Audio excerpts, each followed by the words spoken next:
Hi friends, நான் உங்களோட புஜிமா. ஒரு செழிப்பான கிராமத்தில் எல்லையில் ராஜரத்தினம் என்ற மிகப்பெரிய செல்வந்தர் வாழ்ந்து வந்தார். அவருக்கு சொந்தமாக ஊர் முழுவதும் வயல்வெளிகளும் தோப்புகளும் இருந்தன. ராஜரத்தினம் மிகவும் கர்வமானவர். என் உழைப்பால் தான் நான் இவ்வளவு பெரிய ஆளானேன். யாருடைய உதவியும் எனக்கு தேவையில்லை என்பதுதான் அவரது தாரக மந்திரம். அவரது பங்களாவின் வாசலில் ஒரு பெரிய தென்னை மரம் இருந்தது. அந்த மரம் வானத்தை முட்டும் அளவிற்கு மிகவும் உயரமாக வளர்ந்திருந்தது. ஆனால் அந்த மரத்தில் ஒரு இளநீர் கூட காய்க்காது. அதன் ஓலைகள் மிகவும் உயரத்தில் இருந்ததால் ஒரு சிறு நிழலை கூட அந்த பாதைக்கு அது தருவதில்லை. ராஜரத்தினத்திற்கு அந்த மரம் தன்னை போலவே தெரிந்தது. பார், இந்த மரம் மற்ற மரங்களை விட எவ்வளவு உயரமாக கம்பீரமாக இருக்கிறது என்று அவர் பெருமைப்படுவார். அந்த தென்னை மரத்தின் அடியில் ஒரு சிறிய வேப்பஞ்செடி முளைத்தது. அந்த செடி மெல்ல மெல்ல வளரத் தொடங்கியது. தென்னை மரம் அதை பார்த்து ஏளனமாக சிரித்தது. ஏய் சிறு செடியே, எதற்காக இங்கே வளர்ந்து கொண்டிருக்கிறாய்? என்னை பார், நான் மேகங்களை தொட்டு கொண்டிருக்கிறேன். நீயோ மண்ணிலேயே கிடக்கிறாய். உன்னால் யாருக்கு என்ன லாபம் என்று கேட்டது. வேப்பஞ்செடி அமைதியாக சொன்னது, பெரியவரே, நான் உங்களைப் போல உயரமாக வளர மாட்டேன் என்பது எனக்கு நல்லா தெரியும். ஆனால் இன்னும் சில ஆண்டுகளில் நான் படர்ந்து வளர்ந்து இந்த வழியாக செல்லும் வழிபோக்கர்களுக்கு குளிர்ந்த நிழலை தருவேன். என் இலைகள் கசப்பாக இருந்தாலும் அவை மருந்தாக பயன்படும். அதுவே எனக்கு போதும் என்றது. தென்னை மரம் கடகடவென சிரித்தது. நிழல் தருவதெல்லாம் ஒரு பிழையா? பலவீனமானவர்கள்தான் மற்றவர்களுக்கு குடைபிடிப்பார்கள்.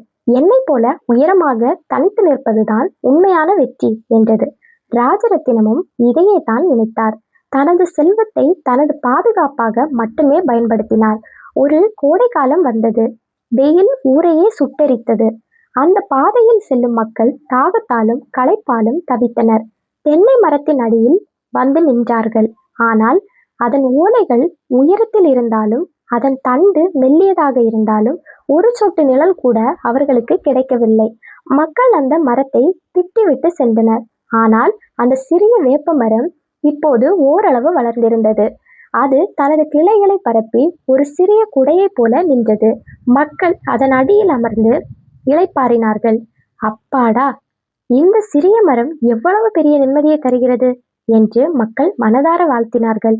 ஒரு நாள் ராஜரத்தினத்திற்கு திடீரென உடல் நலக்குறைவு ஏற்பட்டது. அவருக்கு அதிகப்படியான காய்ச்சலும் உடல் எரிச்சலும் இருந்தது. ஊரில் இருந்த மருத்துவர்கள் வந்து பார்த்தார்கள். ஐயா, உங்களுக்கு வெப்ப காய்ச்சல் ஏற்பட்டிருக்கிறது. இதற்கு வேப்பிலை படுக்கையும் வேப்ப எண்ணெயும் தான் சிறந்தது என்றார்கள். ராஜரத்தினத்தின் ஆட்கள் வேப்பிலையை தேடி ஓடினார்கள். கடைசியில் அவரது வாசலிலேயே இருந்த அந்த வேப்ப மரத்தின் இலைகளை பறித்து அவருக்கு படுக்கை தயார் செய்தார்கள். அந்த இலையின் குளுமையும் மருந்தும் ராஜரத்தினத்தின் காய்ச்சலை குணமாக்கியது. ராஜரத்தினம் தனது பங்களா வாசலில் நின்று நிழலே தராத அந்த உயரமான தென்னை மரத்தையும் தனக்கு உயிர் கொடுத்த அந்த வேப்ப மரத்தையும் பார்த்தார். அவருக்குள் ஒரு பெரிய மாற்றம் ஏற்பட்டது. நான் இவ்வளவு காலம் அந்த தென்னை மரத்தை போலதான் வாழ்ந்தேன். உயரமாக வளர்ந்தேன், ஆனால் யாருக்கும் பயன்படவில்லை என்று வருந்தினார். அப்போது ஒரு பெரிய புயல் வீசியது. பலத்த காற்றுக்கு அந்த உயரமான தென்னை மரம் ஈடு கொடுக்க முடியாமல் வேரோடு சாய்ந்தது. ஏனெனில் அது உயரமாக இருந்ததே தவிர அதன் வேர்கள் ஆழமாக இல்லை. ஆனால் அந்த வேப்ப மரம் காற்றிற்கு வளைந்து கொடுத்து தனது கிளைகளால் மண்ணை பிடித்து கொண்டு உறுதியாக நின்றது. தென்னை மரம் கீழே விழுந்து கிடைப்பதை கண்ட ராஜரத்தினம் புரிந்து கொண்டார். ஆணவம் எப்போதும் வீழும், பணிவும் பயனுள்ள வாழ்க்கையும் என்றும் நிலைக்கும். அவர் அன்றே தனது செல்வத்தை பொது நலனுக்காக பயன்படுத்த தொடங்கினார். அவர் ஊர் முழுவதும் மரங்களை நட்டார். ஏழை மாணவர்களுக்கு கல்வி உதவித்தொகை வழங்கினார். அவரது பங்களா இப்போது ஒரு தர்மசாலையாக மாறியது.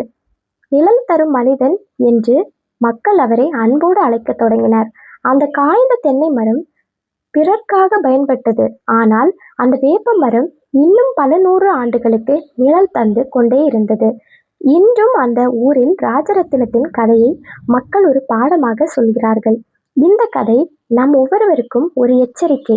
நாம் கல்வியிலோ பதவியிலோ பணத்திலோ உயரமாக வளரலாம். ஆனால் நம்மை சுற்றி இருப்பவர்களுக்கு நம்மால் ஒரு சிறு நன்மையும் இல்லை என்றால் அந்த வளர்ச்சி ஒரு காய்ந்த தென்னை மரத்தை போன்றதுதான். சமூக வலைதளங்களில் நாம் எவ்வளவு பெரிய ஆளாக தெரிந்தாலும் நிஜ வாழ்க்கையில் ஒருவருக்கு துன்பம் வரும்போது நாம் கை கொடுக்கவில்லை என்றால் நம் வாழ்வு அர்த்தமற்றது. நீங்கள் ஒரு வேப்ப மரத்தைப் போல இருங்கள். வேப்ப மரம் கசப்பானதுதான், ஆனால் அது ஆரோக்கியமானது. அதேபோல் நீங்கள் சொல்லும் சில உண்மைகள் கசப்பாக இருக்கலாம், ஆனால் அவை அடுத்தவர்கள் வாழ்வை சரி செய்யும் என்றால் அதை சொல்ல தயங்காதீர்கள். பல நேரங்களில் நாம் பெரிய மனிதர்களுடன் பழக வேண்டும் என்று ஆசைப்படுகிறோம், ஆனால் ஆபத்து காலத்தில் ஓடி வருவது என்னவோ அந்த சிறிய வேப்ப மரம் போன்ற எளிய மனிதர்கள்தான். அவரை ஒருபோதும் குறைத்து மதிப்பிடாதீர்கள். உங்கள் வெற்றி என்பது வங்கி சேமிப்பில் இல்லை, உங்களால் எத்தனை பேர் நிம்மதி அடைந்தார்கள் என்பதில் இருக்கிறது. ராஜரத்தினம் இதை தாமதமாக புரிந்து கொண்டார். நாம் இப்போதே புரிந்து கொள்வோம். ஒரு மரம் பழம் தராவிட்டாலும் பரவாயில்லை, ஆனா அது நிழல் தர வேண்டும். ஒரு மனிதன் பணக்காரனாக இல்லாவிட்டாலும் பரவாயில்லை, ஆனால் அவன் அன்புள்ளவனாக இருக்க வேண்டும். அந்த தென்னை மரம் விழுந்தபோது ஒரு பெரிய சத்தத்தை உண்டாக்கியது, ஆனால் வேப்ப மரம் வளரும் போது எந்த சத்தத்தையும் உண்டாக்குவதில்லை. அமைதியாக வளர்ந்து ஆக்கப்பூர்வமாக செயல்படுவதுதான் உண்மையான வலிமை. உங்கள் வாழ்க்கை பாதையில் நீங்கள் பலரை சந்திக்கலாம், சிலரை பார்த்து பொறாமைப்படலாம், ஆனால் யாருடைய வாழ்க்கை நிலையானது என்று யோசித்து பாருங்கள். பிறருக்கு பயன்படும் வாழ்க்கை மட்டுமே காலத்தில் அழியாதது. ராஜரத்தினம் தனது பழைய கர்வத்தை விட்டுவிட்டு சாதாரண மக்களுடன் அமர்ந்து பேசத் தொடங்கினார். அப்போதுதான் அவருக்கு தெரிந்தது, ஒரு வேப்ப மரத்தின் அடியில் அமர்ந்து பேசுவதில் இருக்கும் சுகம் ஒரு ஏசி அறையில் இல்லை என்று. மரம் என்பது ஒரு உயிர். அது தீயமில வாயுவை வாங்கி கொண்டு பிராண வாயுவை தருகிறது. அதாவது அது தீமையை வாங்கி கொண்டு நன்மையை தருகிறது. நாமும் அடுத்தவர்களின் குறைகளை மன்னித்து அவர்களுக்கு நன்மை செய்ய வேண்டும். இன்று நீங்கள் உங்கள் வீட்டிற்கு அருகில் ஒரு சிறிய செடியை நடுங்கள். அது வளரும் போது உங்களுக்குள் இருக்கும் ஈரப்பதம் வளர்வதை நீங்கள் உணர்வீர்கள். அது தரும் முழு நிழலும் உங்கள் மனதிற்கு நிம்மதியாக இருக்கும். வாழ்க்கை என்பது ஒரு பயணம். அந்த பயணத்தில் நாம் எதை சேகரிக்கிறோம் என்பதை விட எதை விட்டு செல்கிறோம் என்பதே முக்கியம். ராஜரத்தினம் விட்டு சென்றது அவர் நட்ட ஆயிரக்கணக்கான மரங்களையும் மக்களின் அன்பையும் தான். உயரமாக வளருங்கள், ஆனால் உங்கள் கிளைகள் கீழே இருப்பவர்களை தொடும் அளவிற்கு பணிவாக இருக்கட்டும். வேப்பமரம் காற்றில் ஆடுவது போல நீங்கள் வாழ்க்கையில் சவால்களில் நெகிழ்வாக இருங்கள். இக்கதை சொல்லும் இறுதி உண்மை இதுதான். மற்றவர்களுக்காக வாழாத வாழ்க்கை மரித்து போன மரம் போன்றது. மற்றவர்களுக்காக வாழும் வாழ்க்கை என்றும் பசுமையாக இருக்கும் சோலை போன்றது.